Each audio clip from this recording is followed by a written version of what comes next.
We have a nice little rally going in equities today. As I'm speaking to you right now, the NASDAQ is up almost 2%, 1.91%. Again, as I speak to you now, the S&P up 1.33%, the Dow up around 0.9%, the Russell up just over 0.5%. Stocks are starting the day strong. That's going to be 2 out of the last 4 sessions where we've had up moves, and basically over those 4 sessions, they've kind of been trading the net change on the day on a percentage basis. We'll see where today ends up. The dollar is stronger and commodities are headed a little bit lower, so that inverse relationship working out as well. And interestingly enough, yields are above 3% from the 5-year part of the yield curve on.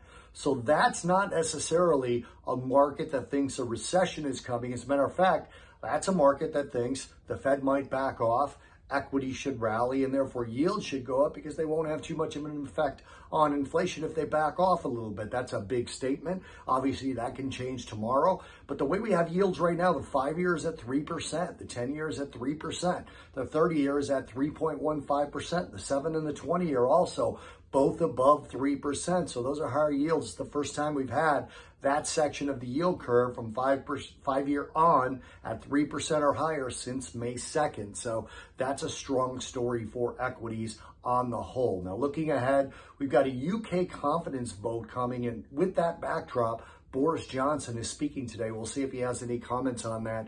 Normally, Boris Johnson wouldn't necessarily be something we should be watching, but the pound is up against the dollar right now. So if you're a currency trader, you're going to want to pay attention to that. Tomorrow morning, we've got a Reserve Bank of Australia rate decision and news conference, along with Japan's coincident index and GDP and German construction PMI as well tomorrow morning. That's European figures.